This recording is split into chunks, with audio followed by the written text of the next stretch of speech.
Ladies and gentlemen, boys and girls, dogs and cats, children and babies, good morning, good afternoon, good evening, wherever you may be joining us from. My name is Devin Morgan, Drive Youth Baseball Driveline, founder of the Driveline Academy, and this is the Driveline Academy podcast, the world's most dangerous youth baseball podcast, without a hiccup this time. I was going to say that was one of the best in a while. Well done. You know, as stressful as this week has been, the least that I can do is execute the intro for our podcast. It's true. It's the little things. Yes, absolutely. Joined as per usual by my brother, my partner, my co-host, Driveline Academy Assistant Director, Driveline Academy International Man of Mystery, Jeremy Tactile. What's up, people? Housekeeping. I was going to jump right into this mailbag episode. You guys were kind enough to send us questions. We have answers, so we're going to deal with that. But first, housekeeping. Axebat.com, AXEBAT.com, code DL20. Get yourself 20% off your stick and bat sport tools of ignorance. D as in dynamite, L as in legionnaire. Sure, DL20. My brain might be broken on this from now on. It's tough. We got to chat GPT. Give me 200 ways to use DNL. Yeah, I'm tempted to do that right now, but we'll do that next time. No. So DL20, get yourself 20% off Axebat.com. Skills Scale, the complete youth baseball training manual is out right now. Shout out to the folks that have been messaging me about how they're using it in season, the leverage it is providing to their teams. They're using the drill videos, and they're using the practice planning. They're using the foundational understanding of skill development relative to youth kids to help them get better. You could do the same. DrivelineBaseball.com. Youth Underload Smash Bat is a thing that is available right now. I was looking around. I thought we had one in here, but we don't because they're selling so fast. It's the best $79 you could spend to focus on the discrete skill of moving fast accurately, otherwise known as good hitting. You can find the Power Bat at DrivelineBaseball.com. So that's the best $99 that you can spend in hitting. It is an overload bat. It is made with the data that we have with our 700-plus bat fitting database, specifically measuring swing weight, otherwise known as moment of inertia. It's really, really good. It's going to provide you the specific stimulus that your player needs in order to develop bat speed based on the research-proven principles of 20% overload. That's the way it works. It's a single bat. It's super simple to use. Just swing it. Yep. It's going to work. Bat speed is good. Good things happen when you hit the ball hard. Weirdly. They do. I think that's all I got. Should jump into the mailbag? Yeah. Okay. And we got to restart. I don't have anything prepared today, but we got to restart the, now that baseball season is fully underway, the error segment. Yeah. Because I watch a lot of baseball, spoiler alert, and I've seen some real salad out there. Yeah, we got to bring that back. And the point being that, when you see your child make a mistake on the field or your high schooler make a mistake on the field, and I've seen a lot of mistakes made by high school age players this year, consider it's not that those errors are permissible or good, but it's just big leaguers make mistakes too. All the time. And if the perspective that you have as a parent or a coach of children that are playing this game and are still learning it, that they are going to get through that experience flawlessly without mistake, well, we're going to show you some major league errors to kind of prove that is just going to be a thing that happens in our game. Okay. First one, Chance Morton. And Chance, I know that you DM'd me on Twitter and I haven't got back to you. That's my bad. I will respond to that privately today, but publicly, I'm going to answer your question. So the question is, one thing you referenced of the Power Bat Power Hour, shout out to you, but didn't circle back to is what are the characteristics of a kid who would swing a higher MOI, otherwise known as an end-loaded bat? Again, quick moment of inertia primer. The higher that number is, the greater the swing weight, typically indicates that there is more of the weight that is distributed farther away from the center of the axis of rotation, which is where you engage the bat with, otherwise known as the grip and where your hands go. So end-loaded bats, this is the Goods, right? The Goods was a really popular end-loaded bat, and I think the opposite of that would be last year's Voodoo. I don't know this year's Voodoo, but the last year's Voodoo I think was put together as or advertised as a balanced bat. Okay. Let me mute my laptop. In the opposite of that, in terms of swing feel, would be the Goods. Now, the issue is that we can't really have good public conversations about the swing characteristics definitively about these bats because nobody really publishes MOI stuff. Yeah. I think we talked about the MOI of our bat and the bats we measured it against, but like that's about all the information you're going to find in the space. So Chance's question is a really good one, and I'll just kind of cut to the chase here. And I'm not sure we know the answer yet, because what he asks is, what are the characteristics of a kid who would swing a higher MOI, an end-loaded bat, better, or why would they benefit from that over, for example, moving to a balanced drop 8 sooner or a drop 8 to drop 5? This is a wonderful question because it exposes like the absolute like edges of what we know. Right. And I think like we don't know. Right. We don't know. And if we don't know it, I'm just going to hedge and say that I don't think anybody knows. What is the physical characteristic? What are the swing characteristics of a kid who could be presumed to have as good or maybe higher chances of success when swinging an end-loaded bat versus something that's balanced? I don't know. Right. Like right now, we need to do a lot more research. Yes. Yeah. And relative to that initiative, the way that we're going to get that information is through markerless motion capture, right? Which is the thing that we are working on. We've already recorded an episode that's in the vaults to talk about our product for training kids. It revolves around that. It's going to be coming out soon. Keep your eyes peeled. Absent the ability to definitively say over like a decent sized sample, these are the swing characteristics of a kid who would be better served with an end-loaded bat, I'm not quite sure how to answer that other than to say that, number one, I would think about a kid who doesn't already have a really significant positive attack angle with a non-end-loaded bat. And my thought there is that if they're swinging something that I think a manufacturer would describe as balanced, but they're still kind of like dumping that barrel a little bit and having to swing on a really uphill plane to get there, my thought would be that kid, if you put an end-loaded bat in their hand, it's only going to exacerbate that flaw. Because my core assumption there is that flaw probably has to do with some amount of strength deficiency in the swing, because they can't stabilize and like keep the barrel on plane without losing it. Yeah, I think that's probably fair. That's my best guess. Yeah. So I would say that for the time being, until we can kind of have a decent sized sample study to start to kind of go like, hey, this is what it looked like. What I would look for is, if say you're looking for a team, or you're looking through a team worth of kids, those kids in that team population who already have like really steep attack angles are probably the ones that I would want to be swinging balanced, and I wouldn't think about dropping an end load on them. Right. Now, the other kind of trailing part of this question about does it make sense to move to like a balanced drop 5 versus an end loaded drop 8 is an interesting one. Yeah. And ultimately, I mean, I was just going to think I could like jump into the database live, but there's going to be a lot of filtering that you guys don't want to just sit here and listen to me clacking on my laptop about.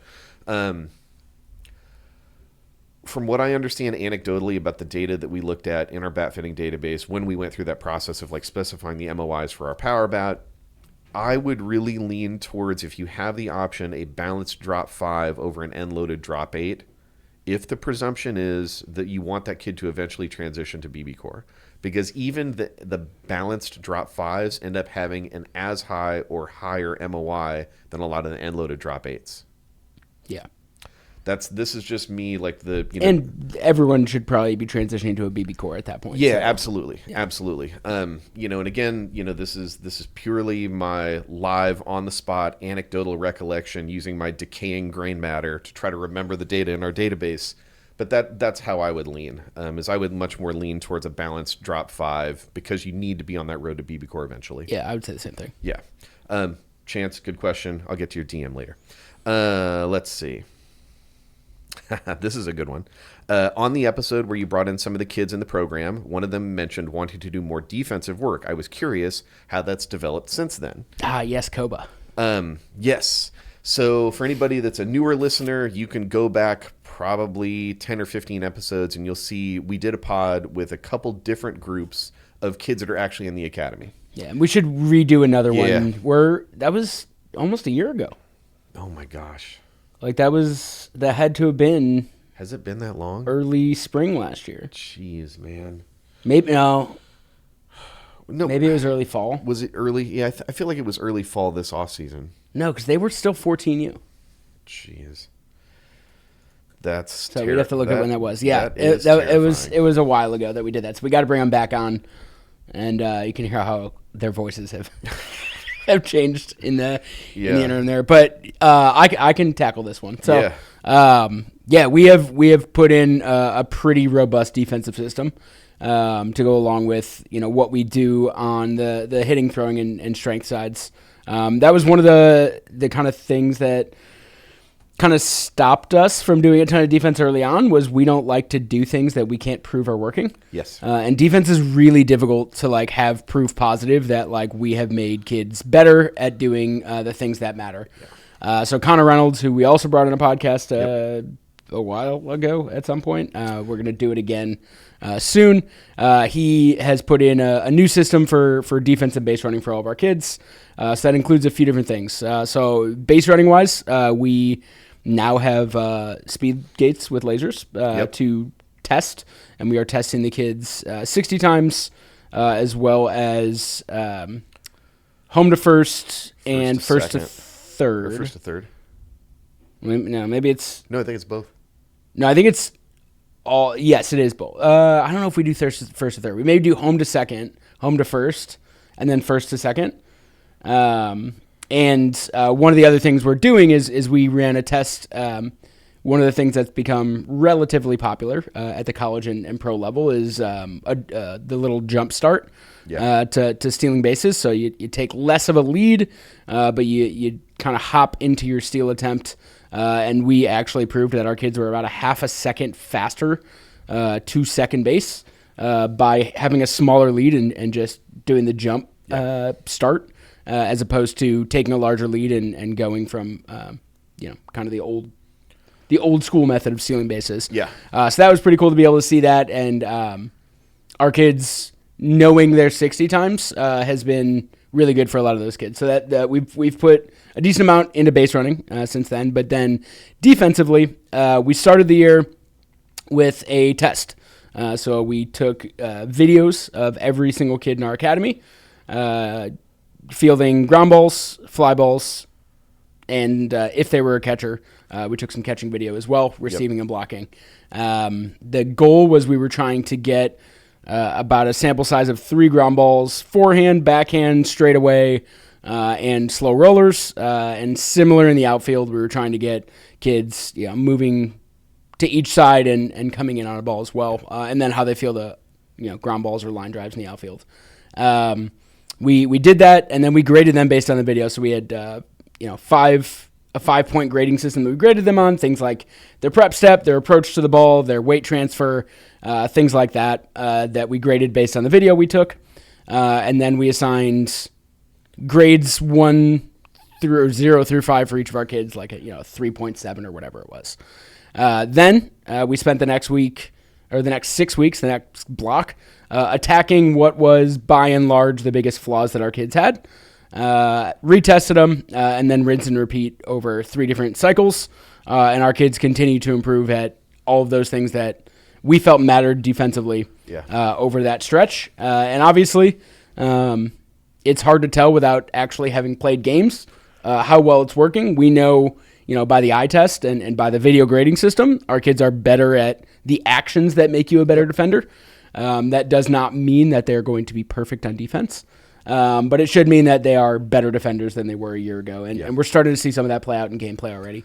Yes. But really that system of bringing that retest system to the defensive side, and making sure that we are doing a good amount of drill work as opposed to just drill work to fix the things that we got overall the lowest scores on, as opposed to just, what we had kind of reverted to in the past, which was just mass fungo. Ground ball, fly ball, and just give the kids a bunch of reps.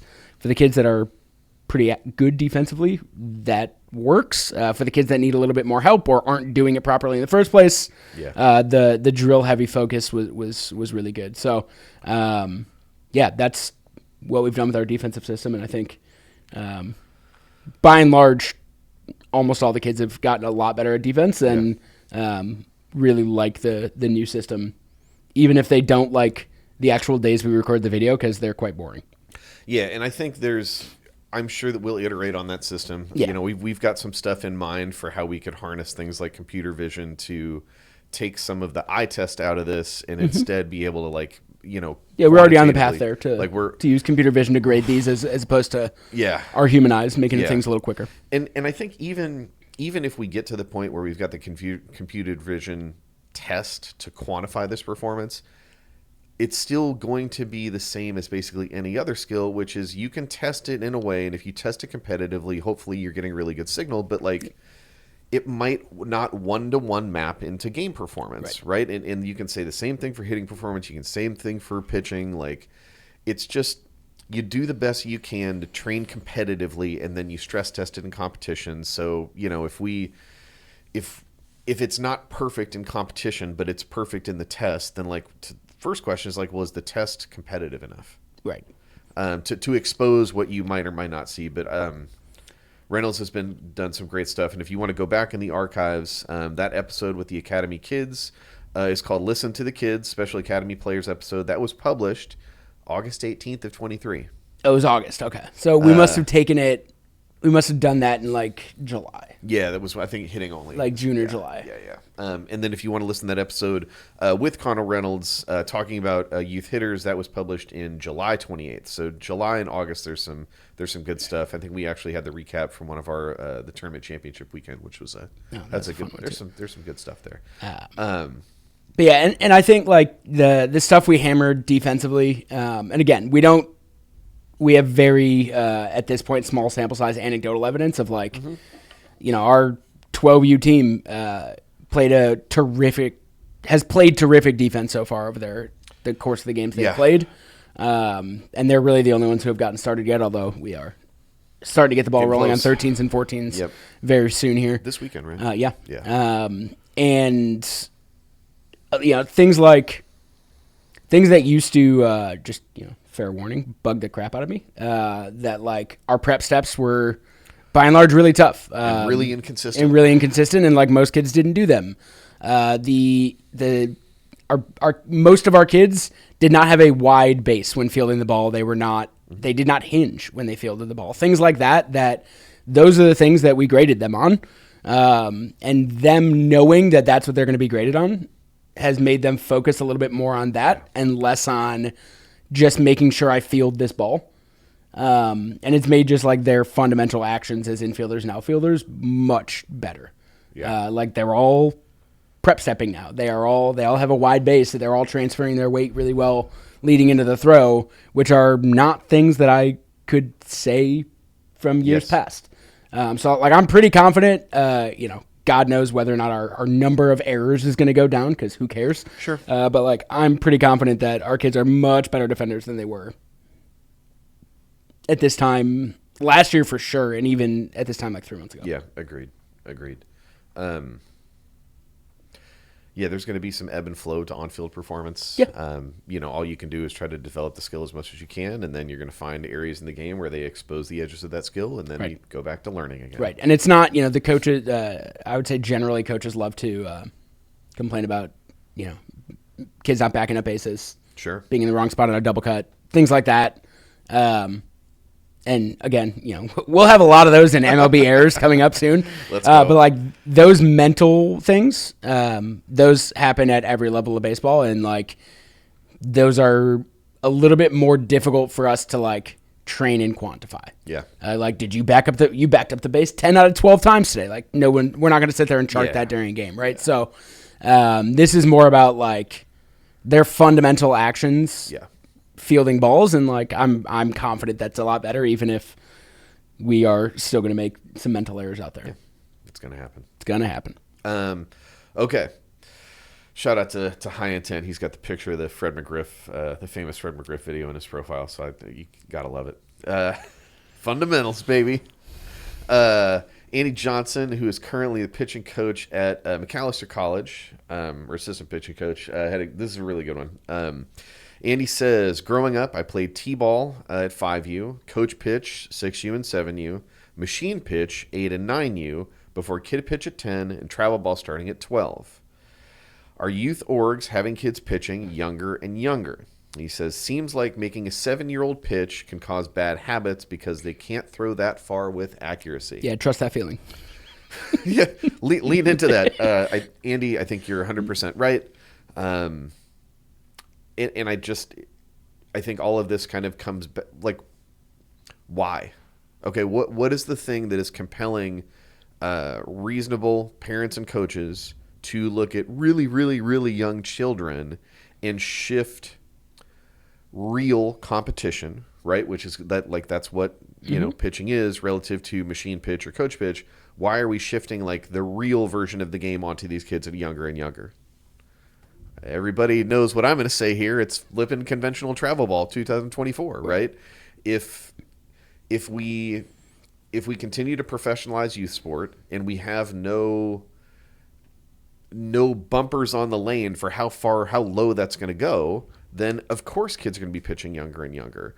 And yeah, I agree that there are going to be some quote unquote bad habits, but let's not even call them bad habits. What they are is compensatory movement solutions. Right. I don't have the arm strength to get the ball from here to there. So what I'm going to do is I'm going to leverage every ounce of my being, right, to get it there. And if that thing comes in, with a cannonball, and it's starting to basically like promote a movement pattern that isn't like the ideal, right. Yeah, you're going to have some stuff to unpack. Yep. You absolutely are. And to me, this is no different than even with older kids, the prioritization of throwing accuracy at the expense of throwing output. Right. Right? The systemic reason for why those things are happening is the same. It's because we are trying to extract valuable signal and consequence out of a game played by children who are ready for neither one of those things. Correct. Like but again, for you travel ball teams, right? We're looking for committed 4-year-olds. Right. And that's not to say anything about how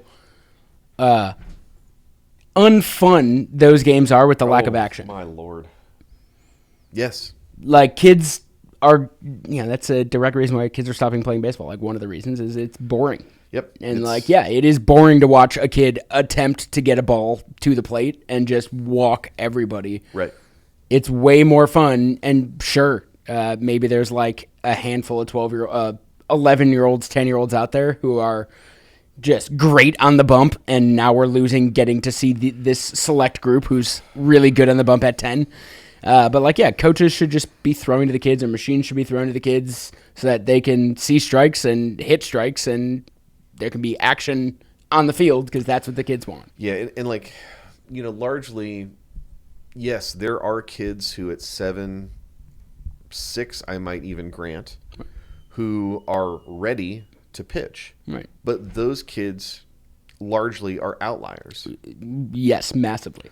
So if we overfit this model of a real version of the game for an age and class of athletes that are largely unsuited for it, except for a small number of outliers, then this to me is really no different than the conversation I think we had last time about the point of Little League, right? Mm-hmm. Are we trying to serve this small group of all-star players? Right. Are we trying to serve the whole? Right. Yeah, you might not have had the good fortune to develop into an all-star at age 10. Right. That doesn't mean you can't be there at 12. That doesn't mean you can't be a competitive high school baseball player. But it's overfit. Right, and you can make a very strong argument that, if we're going to overfit for, a one-size-fits-all, we should definitely go the other way because it's not a bad thing for these kids who are ready to pitch to not have to pitch yet. Yes. Go play some shortstop. Yes. You don't have to pitch. Right. Right, and there's some other stuff. We've participated in a study that ABCA sponsored that involved us and Wake Forest Lab and Jimmy O'Nate at the Ohio State University about lighter and smaller baseballs for kids at these younger ages. Mm-hmm. So again, if you start to think about kids pitching at, let's say, somewhere between 7 and 9. How do they look trying to throw a 5-ounce, 9-inch circumference baseball versus how would they look throwing a 4? Right. How would they look throwing a 3, right? There's some research being done on that. I think we need to do more, quite frankly. The problem is that if it's in a game, then that 3-ounce baseball, when it's hit, is going to travel harder and farther than a 5-ounce baseball. Correct. All I might offer at the interim is, like, instead of fixating on the need for really, really young children who are still getting bedtime songs sung to them and bedtime stories told to them, instead of feeling like you have to put those kids into, like, the most competitive environment possible, you could just have them play games that are not necessarily the game. Right. You could have them do a machine pitch game where everybody gets ABs and then everybody has, like, a throwing target practice game at an appropriate distance. Because it's not that we don't want kids to start finding a feel for how to pitch competitively, but we don't want them to do it in a way where it's basically insustainable in terms of the movement patterns that we are promoting, because the distance and the implement are not appropriate for them from a biological standpoint. Yep. So you've got options there. We're working on some stuff. I have some thoughts. But yes, Andy, we agree with you. Yeah. Lean into that feeling, like Jeremy said. Dodger Blue, go Blue. Let's go. What is an age appropriate time to begin having youth work on throwing a slider? Okay. So to answer that question, we got some stuff to unpack. Conventionally, a lot of times when we think about kids throwing a slider or throwing a curveball, throwing any type of breaking ball other than the one that is considered safe, which is a changeup, the concern is that there is some abnormal amount of stress or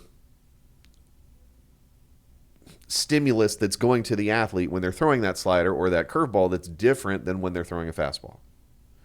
What we understand through data, and I think this is certainly something we want to continue to monitor and make sure that we're convicted about this, but what we've already established, and other studies have established, is that the pitch that's going to cause the most stress on your arm is the fastball. Right. So to answer this question of, like, when is it an appropriate age to have a kid start throwing a slider, starts with demystifying the fact that the slider is it's not going to give you some abnormal amount of stress on the athlete's body that's different than when they're throwing a regular fastball. Right. This is just like an old wives' tale that has been perpetuated forever by people that, like, I understand if I don't have the data and the research. I get the line of thinking that, like, oh, that's probably worse for your arm than just throwing a regular fastball. Like, sure, I totally get that. But then you have all of the data and the research to show that that's just, like, not true. So it's just an older line of thinking that if you pay attention to current data, is no longer accurate. And you should probably not be paying too much attention to someone who tells you that throwing a slider is going to hurt your elbow. Yes. So if you want to dig into this further, there's a great old blog that we have. It's called Fastball versus Off-Speed Pitches, Comparative and Relative Elbow Stress. Now, I will grant that I believe that a lot of the data in this sample set, both from our studies and others, starts with athletes around age like 14-ish. Mm-hmm. But that doesn't change the basic truth that's discovered at those ages, which is that throwing a fastball is not a stress-free activity. Correct. It just isn't. Throwing is throwing. And to really kind of expand upon that, we talked probably within the last few months about the study about the towel drill and how doing the towel drill still produced 80% of the force on the elbow as throwing a regular baseball. Right. Stress is stress. Throwing causes stress. Anecdotally, my kid probably started playing around with throwing what he thought was a slider probably around 11-ish. And I'll tell you exactly what he was doing.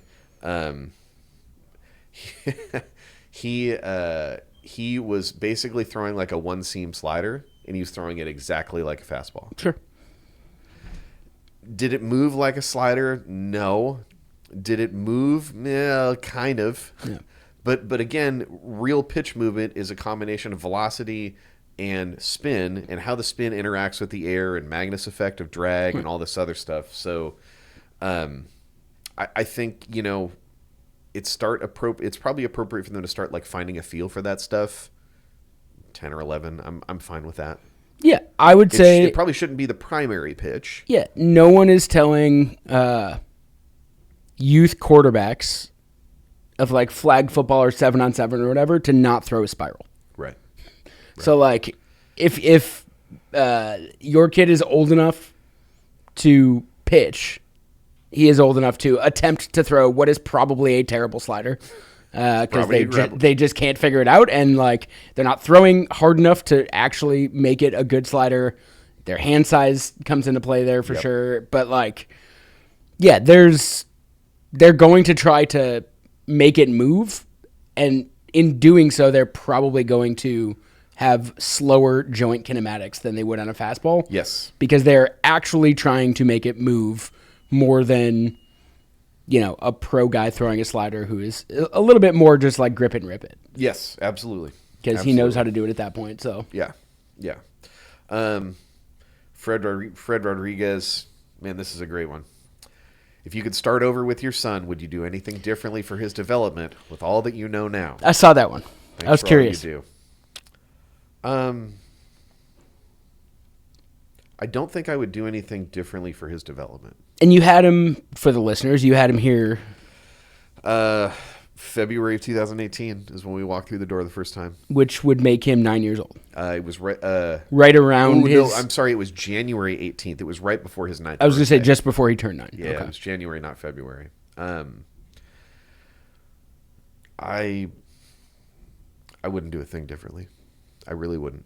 I think the only things that I would change is if there was a way that I could shorten the time between me being a jerk as a coach and me having the posture that I do now. I would like to fix that in myself sooner, because I think right around that time when he was, 9 or 10 is probably when I had, one of my most embarrassing moments as a parent coach with him. And I think I told this story. I tell the story of him getting rung up on called thirds. We're like in the other batter's box. I don't know that you've told it on the pod. So we're playing at Upper Shoreview, and in Shoreline, Upper Shoreview it's a beautiful field. It literally, like, the batter's eye is some trees, and then right on the other side of those trees is like it's the ocean. Yeah, it's a beautiful, beautiful field. And we were up there, and this was, he was 8 or 9, and he was playing up a couple years, so kids were pitching. And first AB, he gets rung up on a called third strike that was pretty outside. But it's kids are pitching, right? And sometimes umpires feel like the way to keep the game moving, and they want to promote kids that are aggressive and putting balls into play, is that they'll give the pitcher more real estate. And I understand that. So he gets rung up on the first one. He's real angry about it. And I'm like, hey, cool it. The umpire saw him get real angry about it, and I think he spiked. He didn't full on spike, throw the bat, but hit it on the ground.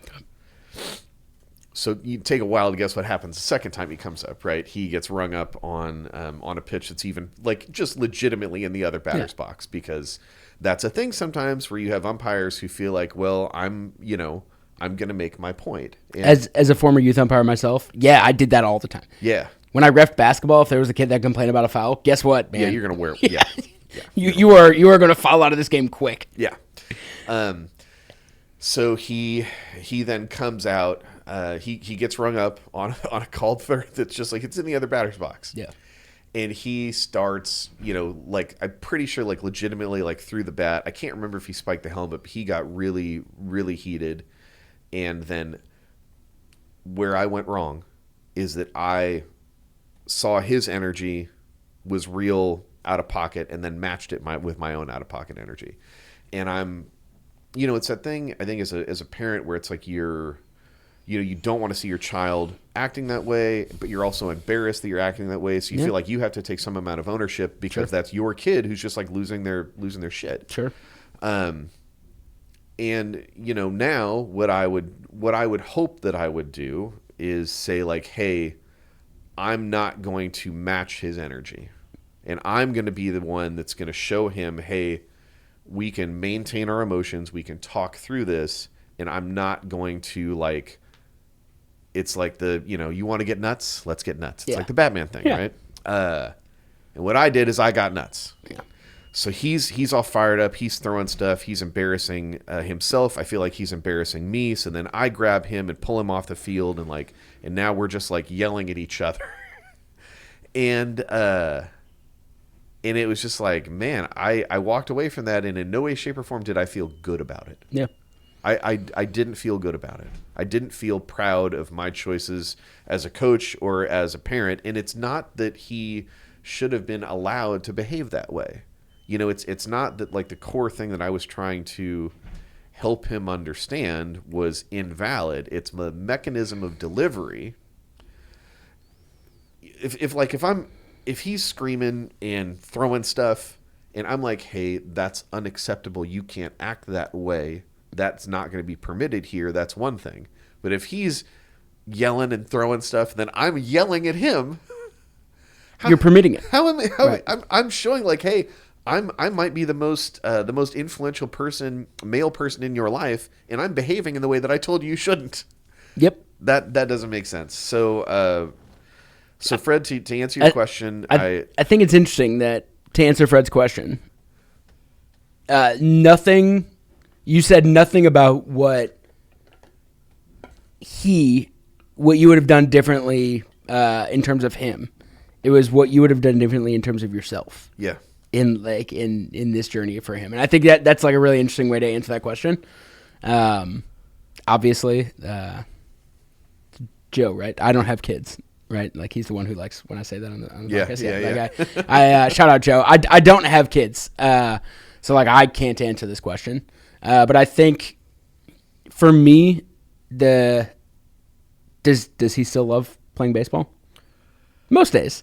He's up on varsity now, and he's had his second pitching or second time pitching for varsity, and the coach said to him after the game, he's just like, "You just got the biggest grin on your face out there," and he's like, "I love to see it." He's like, "I love to see kids that love to play baseball." So yes, yeah. So there can't be any answer if you have a kid who has been around baseball as much as your kid has, because this is not, we're going to travel around, to every state every weekend and do a million tournaments.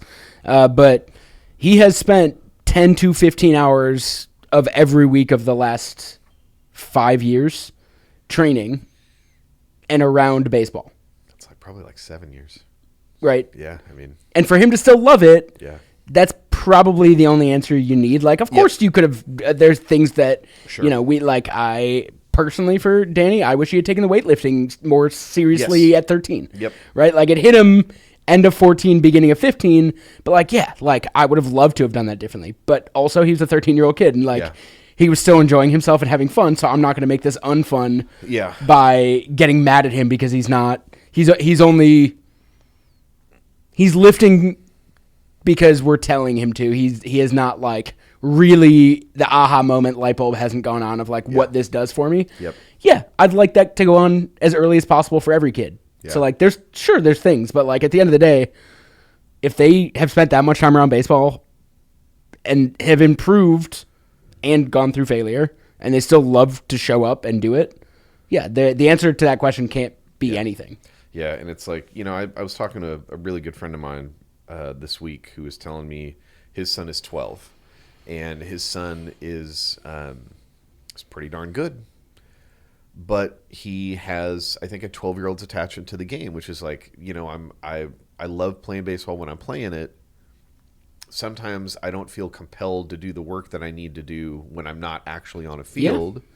And his dad, I think it does the same thing that a lot of parents do, which is you see your child making choices that you feel decently convicted are going to lead to them inevitably feeling some type of pain. Mm-hmm. Pain of failure, pain of not performing up to the way that they're capable of, and you want to intervene, right? Because it's I see you driving off, I see you driving on this road that leads to a cliff, and I'm trying to go like, well, I got to jump in there and I got to solve it. Yeah. Just can't every time. And it's a really tricky thing, I think, to figure out what situations are there where it's like, hey, I do need to do that, and what situations do I need to let you fail, and that's it's a hard thing to watch that happen and know that that's coming, but by the same token, it's like that's what learning is. I think sometimes is it like you got to figure that out. And it's like, early in the year, when Danny was first getting started with high school baseball, like trying to get, 2 lifts a week, to your point about the lifting side was hard for him. They're practicing 6 days a week. He'd never really done that before. He was feeling really run down, but then he was feeling bad because he knows that he should be finding a way to do it. Yeah. And I'm like, okay, if whenever you need me to come down there and help you spot you and, run your program or whatever, I'll be there. But like, you're going to be in the driver's seat. Tuesday night, we had a late night. We had ran around. We had some family stuff. We get back to the house at like 8:45, and he's like, Dad, I got a lift. All right, let's go. Go down there, and he's gets 135 on the bar and ends up going for 5 and doesn't need any help. And I'm like, okay, like this is the thing. Yeah. Now you're seeing the progress. Now you're seeing the development, but you're not getting there because I was like, this is a thing you need to do. And if you don't do it, I am casting my judgment against you. Right. It's the intrinsic motivation thing. And it's an incredibly difficult. It's so flippin' scary because you have to, it's the Lebowski thing, right? It's like, via nihilus, we care for nothing. Yeah. You have to give them the rope to make the wrong choice. Yeah. And you have to be nihilist, at least for me. That's the way that I'm trying to work through it. So Fred, 100%. I would try to change myself, but man, I don't think I'd change a thing. Yeah. Really. Yeah. Full tucking chaos. That's a tight username. Why won't recreational leagues take a nuanced approach to help grow the players? Our local league has 6 total practices prior to the first game, which is today, and we'll have 0 practices between now and the end of the season with 12 games. That's brutal. It's absolutely brutal, but I think it betrays a lot of a fundamental misunderstanding about what the point of Little League Baseball is supposed to be, which we talked about last episode. Right.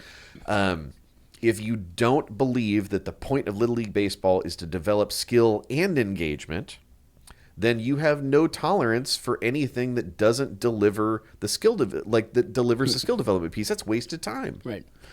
Yeah, I think it's a path in a lot of ways. It's a path of least resistance. Yes. It's just easier to not have to hire and train coaches to be able to run more practices and more developmental practices. It's a cost of fields during that time of year. Like, money is definitely a factor here of these coaches by and large do not get paid. Yep. These fields are not free. So it's like, how much can we really expect out of volunteer coaches to be able to run these practices as well?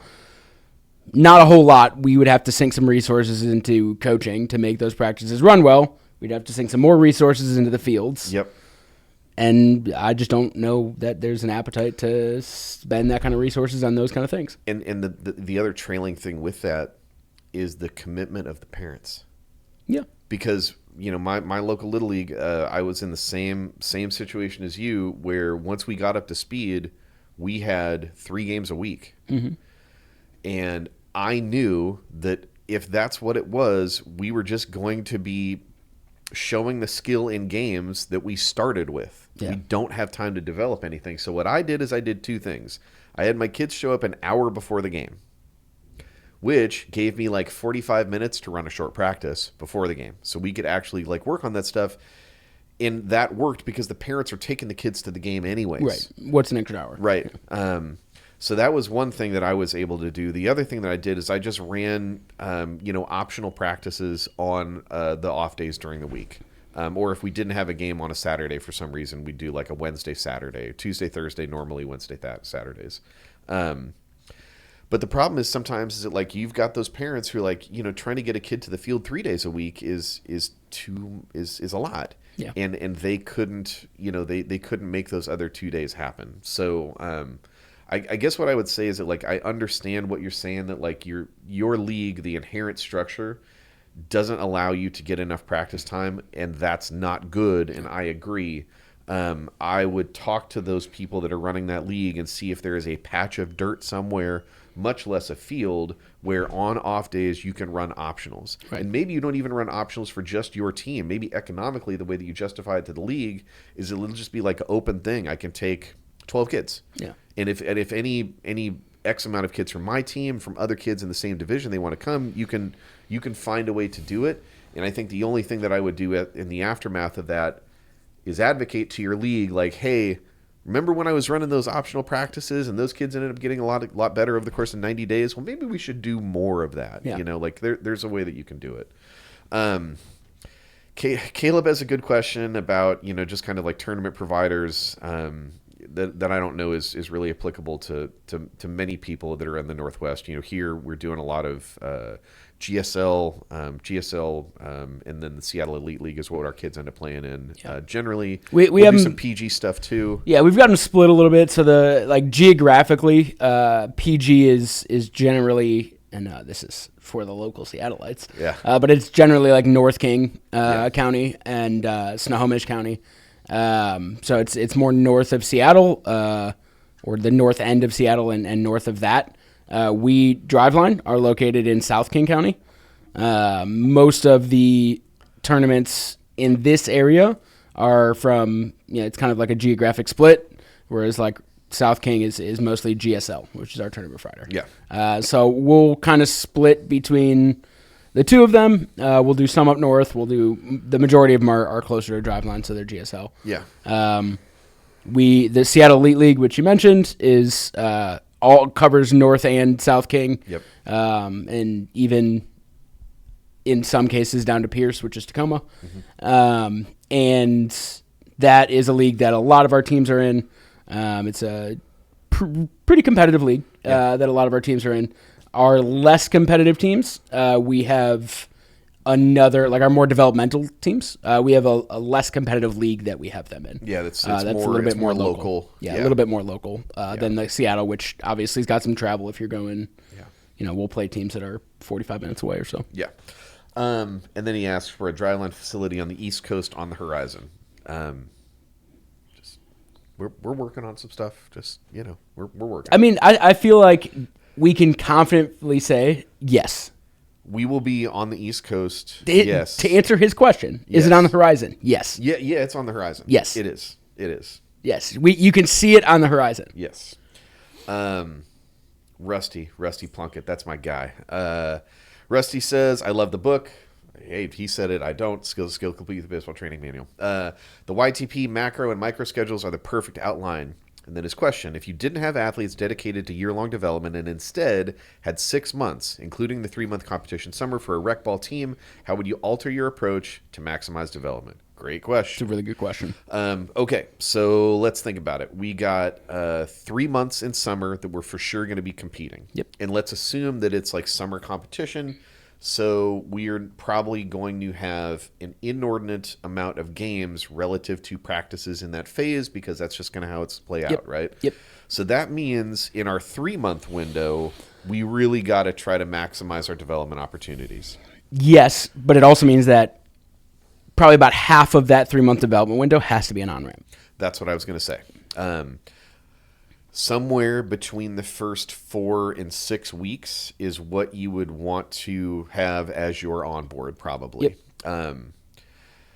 Whether it's 4 weeks or whether it's 6 weeks is tough to kind of make that decision. I think a lot of it is going to be relative to the amount of throwing and the amount of time off prior to. Right. But I would say that if you had kids who had more time off or a higher volume of throwing in the period that precedes that 3-month window, I would lean towards a longer onboard. If you had less of either one of those things, I think probably shorter could work. Yeah, somewhere from 4 to we work in 6-week blocks generally, so I would say like my recommendation would be the 6-week, like a 6-week on ramp. Yeah. And then work on bat speed Yeah. during that time. Yes. So work on developing bat speed. And then on the throwing side, it's a relatively slow burn 6-week on-ramp to get them ready.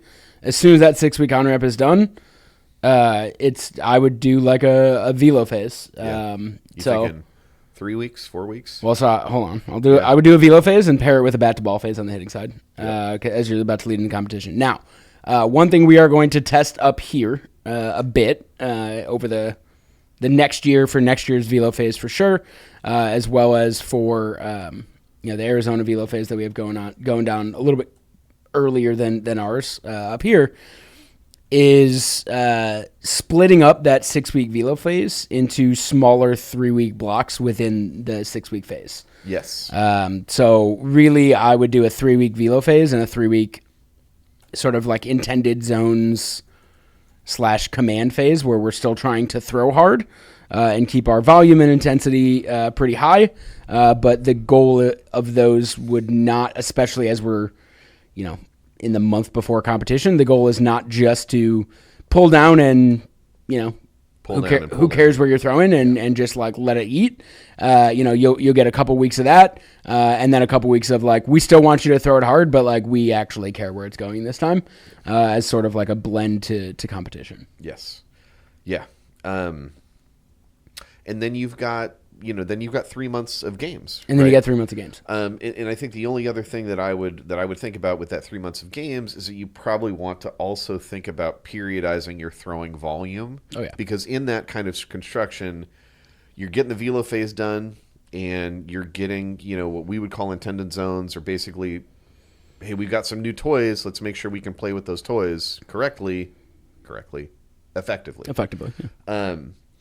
But that doesn't mean that your kids are probably going to be built up in terms of throwing volume to go 85 pitches day number 1. Right. Because I think that's one of the things you might have to sacrifice from that really compressed development schedule. Right. Is we're getting the velocity work going, we're getting the effectiveness work going, but volume building is something you're going to have to do through the course of that season. Yep. And the thing that you should get pretty comfortable with, I would say that 3-month phase is probably for the first 2 weeks, maybe even a month of that 3-month competition phase.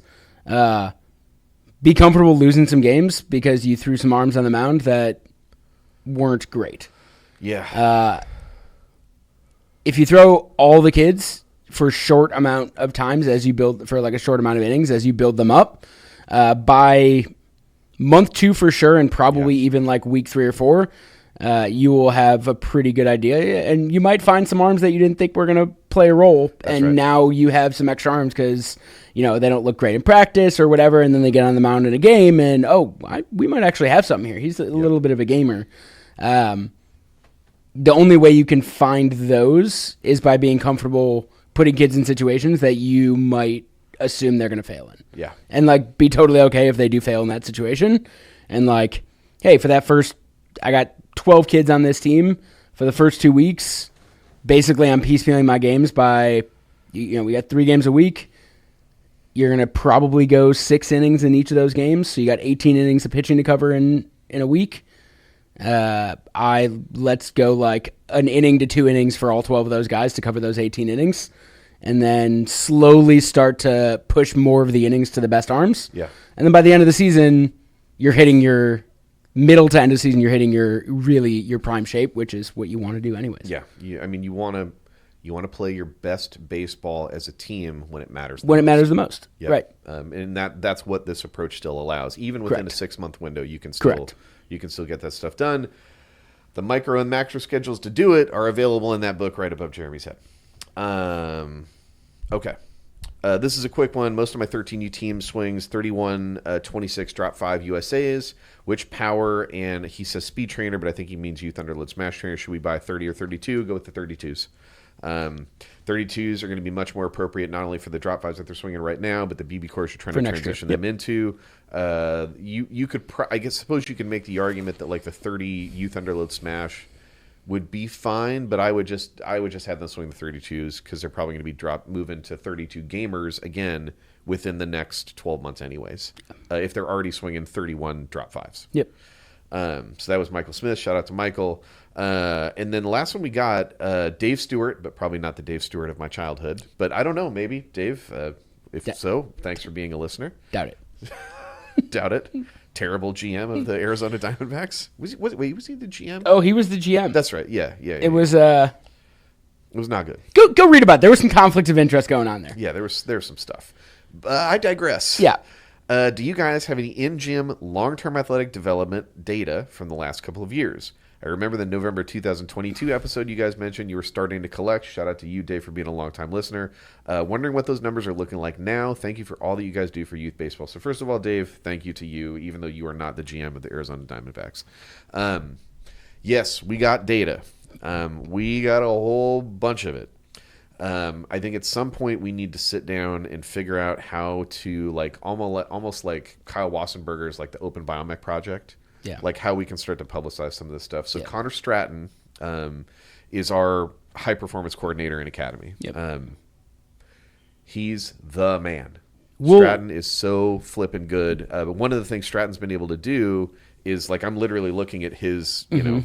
I was going to say, you guys. I think the move there is to answer that question, we should just bring him on the pod and have him kind of talk about it. Yeah, we should. So we'll bring Stratton on to kind of talk about it, because Stratton has been, you know, for a couple years now, helping us kind of like collect this data so that we can pair what do we look like on the athletic development side, what do we look like on the baseball skill side. And I think one of the interesting things that Stratton and Eric Kozak are talking about now is future modifications to the program, to our YTP, informed by some of the things we're learning about players who get the best development results. How consistent are they on the HP side? What does their programming look like? How do we pair that with what we're doing on the skill side? Yeah. So I can give one example there. We have one of the tests our kids do every 6 weeks when we retest them on the force plates is a repetitive hop test to find out what I think the reactive strength index. I think that's what it's called. That's correct. What we have found after having collected data for years on that is we are good at making kids better at that. Yes. And also, it has absolutely no correlation to making them better at baseball. So, like, there is no meaningful correlation to having a higher reactive strength index in our database and performing better in terms of bat speed, exit velocity, throwing velocity, any of those things. So, we are going to spend less time trying to improve the RSI for our kids because, it's work. What we have done has improved that, but we haven't actually seen the gains on the skill side that we've gotten from the strength side on that. So, like, it's way more worth it for us to lean a little bit more away from the RSI and the hop test and more towards force production, things like that.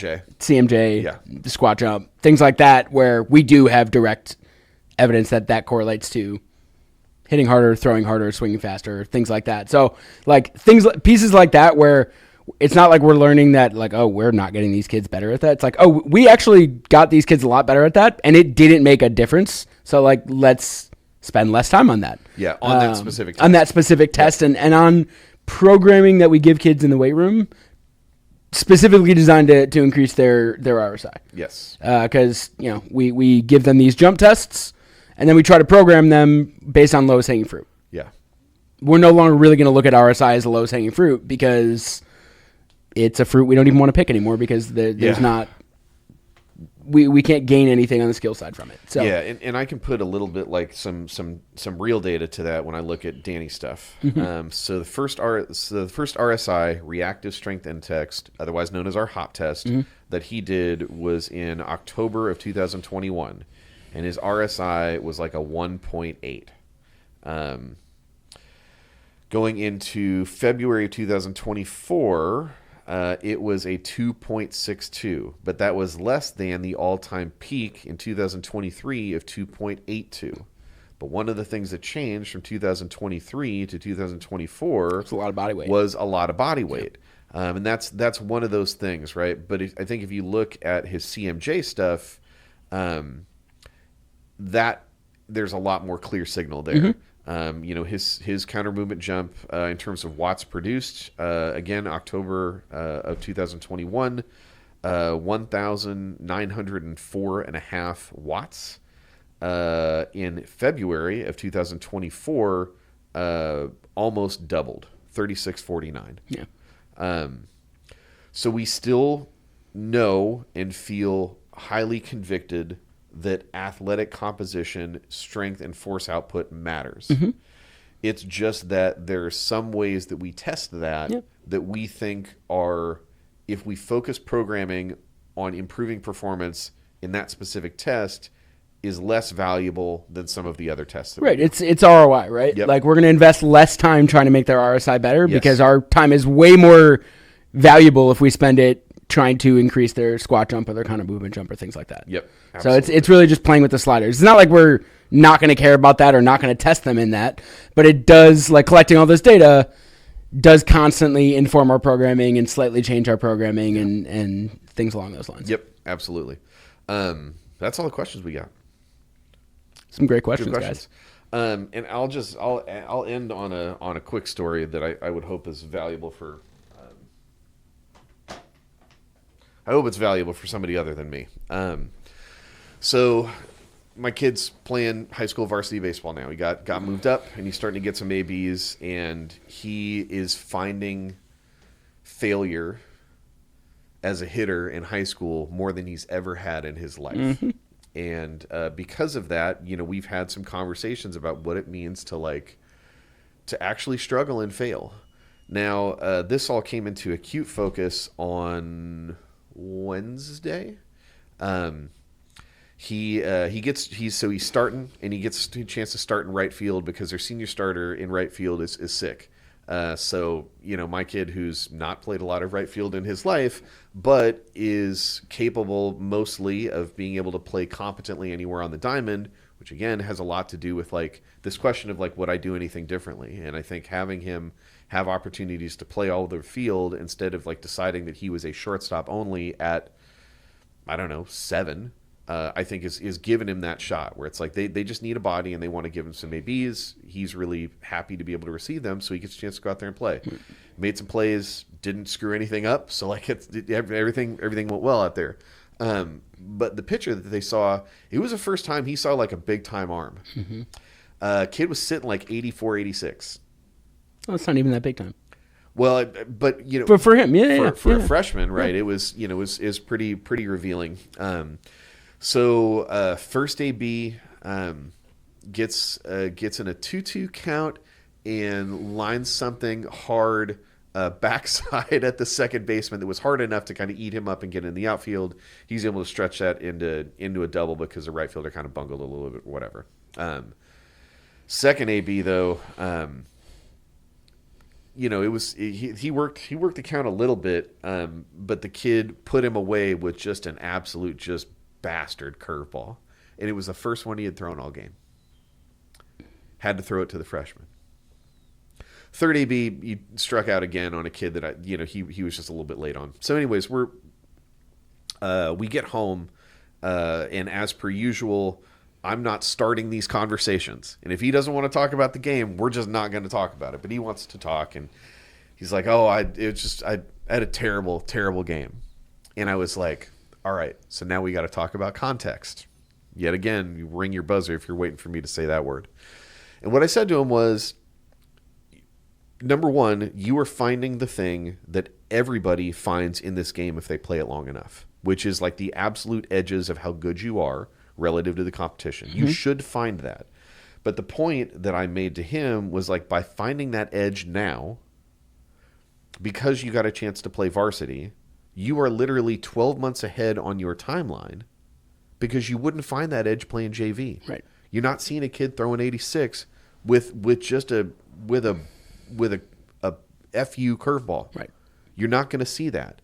So, yes, it's hard to deal with the feeling of I don't want to say pain, but feeling of inadequacy that comes from not performing the way that you want. And that's not just that you want, but that you always have. Yeah. And to whatever degree your own sense of self is wrapped up in how you have always performed. Yeah. That's how you conceptualize yourself, right? And he has heard both of us, Yeah. as well as probably several other people in this building, talk about failure and how it's not a bad thing. It's a good thing. You're going to learn from it, and it's, get comfortable with it. It's good.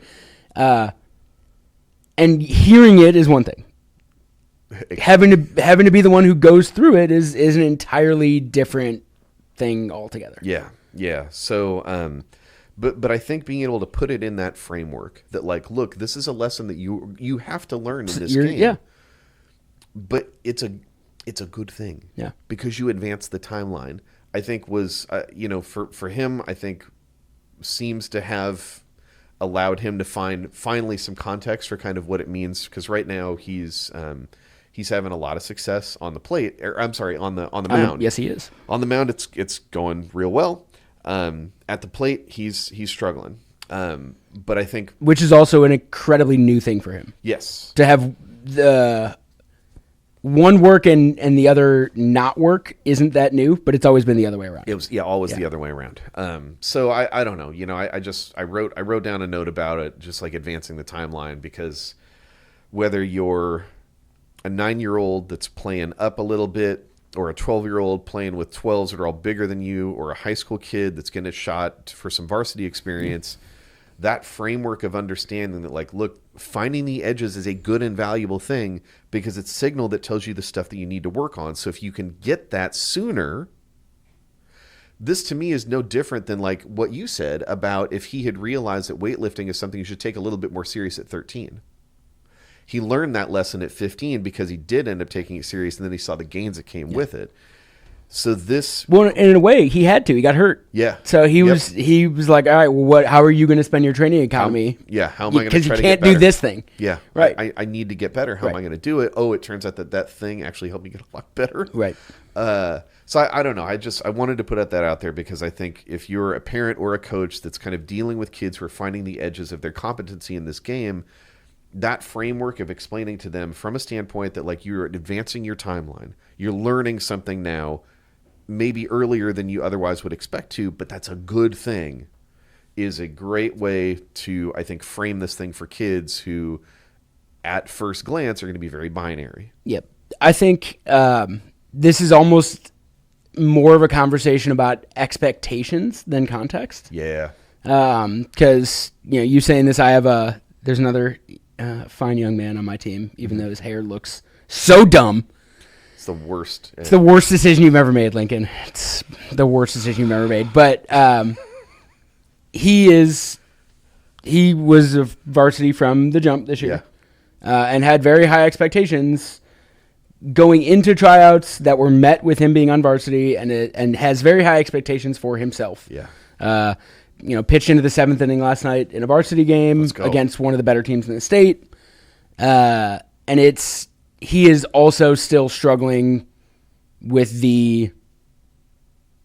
because he is in actually a very similar boat where for the first time in his life, he is struggling at the plate. Yeah. Because he's just, 130 pounds. Yeah. And, he's facing guys who are throwing now. Yeah. Mid to upper 8s. Yeah. And, he's not striking out a ton, but he's hitting a lot of balls that, if he had 20 more pounds on him, are going over the center fielder's head that are just, getting caught by the center fielder. And he's getting very frustrated, but it's not results-based because he's pitching well. His hitting has been fine, even though his batting average isn't great. His coach still puts him in the lineup every day, trusts him. The only issue is his expectations for his own performance. And I think Danny is in a very similar boat because then I have one other kid that I'll mention who started the year JV, not really being told he was going to swing, but started the year on JV with the varsity coach being like, "Hey, you look pretty good during tryouts, right?" So he's got some kind of thought in his mind, but did not have the expectations that I'm going to play varsity. I'm going to go out and kill JV. Mm-hmm. He played one JV game and then is now a full-time varsity player and hasn't gotten a hit yet, but has taken some really good at-bats and put some really hard balls into play. And talking to him, it's I shouldn't be here. Right. So the fact that I'm lining out and guys are making, I'll never forget last year in Portland when Danny didn't make a diving play and was really upset at himself. And I was like, why do you expect to make a diving play? That's wild. And Jacob hit 2 hard line drives in one game. One got caught diving by the left fielder, the other one diving by the shortstop, and was just like, "Oh, well, I hit it hard." Yeah. And hey, that guy was throwing 90. That's really cool that I made contact off a 90, let alone almost got a hit off of it. Especially pull side too. Yeah. And it's just expectations. Yeah. His expectations were I just want to put together a good AB. Yeah. As opposed to the entire win or loss of this game is on my shoulders. Yeah. And after Lincoln came out of the last game I saw him pitch, he was frustrated. He was just we're just we're not playing well, we're not winning.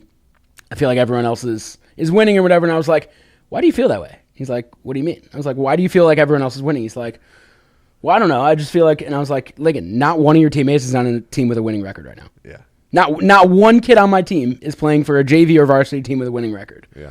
You're all going through this. Yep. This is high school baseball where you could be the best player on the team and your team is still not very good. Yeah.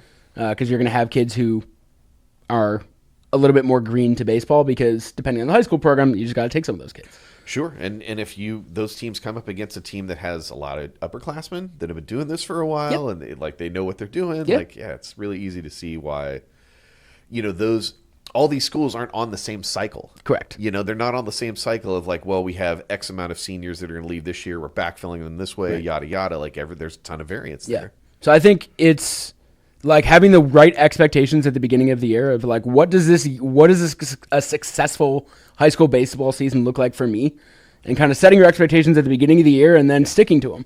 Yep. A successful season for me is playing, if you're Jacob, it would have been getting a varsity at bat. Yeah. All right, well, after one game, success. Everything that happens from here on out is just gravy. It's all gravy. Right? Yeah. Danny probably would have said the same thing.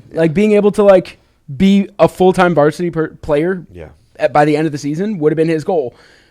Buddy, you made it real quick. But he's not going to take that 2 seconds to congratulate himself and feel good about that. Yeah. It's immediately the same the expectations. He's moving the field goal posts on himself. Oh, 100%. And 100%. It's context for sure, but it's also expectation setting up front of what do you want? You're a freshman. What should your high school season look like as a freshman? Yeah, yeah, and I think you can exist in both places, right? I think you can exist in a place where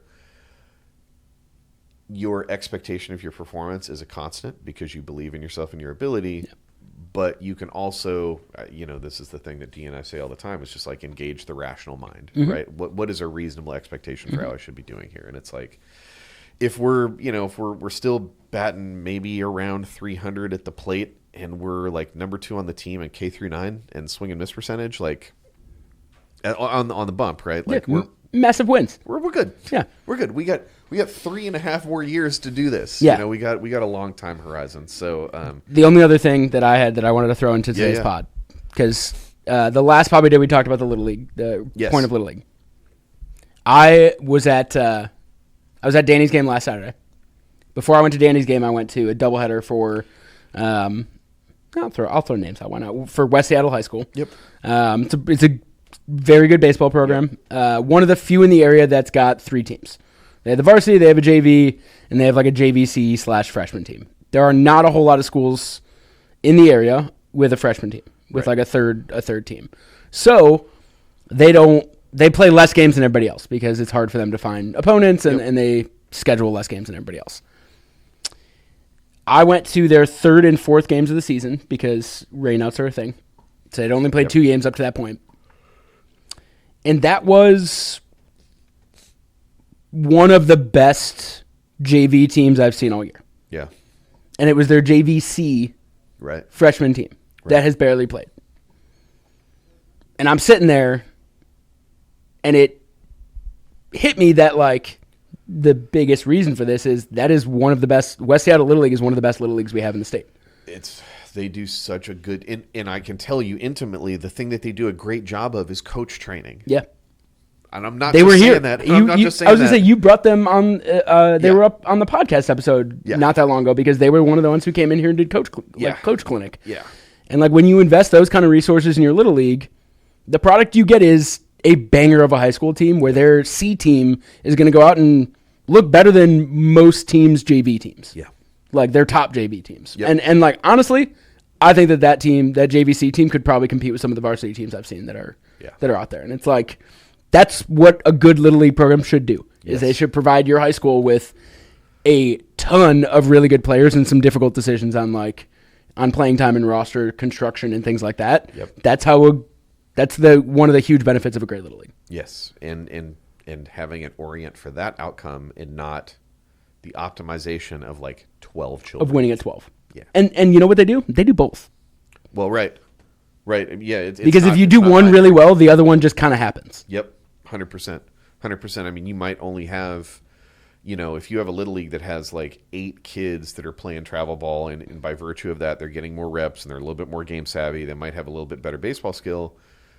Well, that's still only 8. Right. You need 12, 14, 15 on a high school team. Where are those kids going to come from? Right. And the other thing West Seattle does better than I think a lot of other local programs in the area here is a pony for 13s and 14s. Yeah, intermediates and juniors. Yeah, there's like an intermediate thing that a lot of places don't have. And like, oh, well, once you hit 13, if you're not playing select ball, there's like nothing for you. Really hard. So if you want to play high school baseball, you kind of got to play select ball at that point. And like West Seattle doesn't do that. And like we brought him up on this podcast not long ago, but Gus Berger. Yep. We got him from West Seattle juniors. Yep. West Seattle intermediate, whatever it was. Like he was being coached there, and his coach had a son who plays here. Yep. And was like, hey, I got this kid. He's a great kid. He hits the ball really hard. He's actually a pretty good athlete for his size. And, like, he's looking to get a little bit more into baseball. He's pretty raw. He hasn't, he's a rec ball kid who's looking to get a little bit more into it. Yep. Fast forward 2 years, and this is a kid who's hitting balls 97 miles an hour. Yeah. Right? And, like, that's only possible because they have an intermediate program for a kid like that to join, for his coach to be like, hey, you might need something more. Yeah. And so, shout out West Seattle. That was the only other thing that's, like, a follow-up to the last pod where, like, I had proof in front of my eyes. Yeah, man, and just keep them playing, keep them playing. And if you can do that in a way where they actually get some signal and some intention to actually develop skill and not just play the games and everything we talk about there, go do that. Yep. You feel complete? I do. I feel complete as well. Thank you guys for being here as per usual. Pod is well over 100,000. Thank you guys. Listens are there. Axpat.com, code DL20. Get yourself some stuff. Youth Underload Smash, Youth Power Bats, Skills and Skill Complete Youth Baseball Training Manual, all that stuff is out. If you are on the fence about buying the Skills and Skill Complete Youth Baseball Training Manual, we have some additional value adds, some stuff that you're just going to get for free if you buy it, and we're going to retroactively apply that to people who have already bought it. So just trying to make the whole thing better for you. I have no idea what we're going to talk about next time. We'll figure it out. Here. Yeah, we'll figure it out. Fortunately, we'll just put our hands out, and youth baseball will rain like manna from heaven. Yeah. Some topic we can lots talk of problems. about. Yeah, A-Rod will do another video. There you go. We'll get into that. Thanks, A-Rod. We'll catch you guys next time.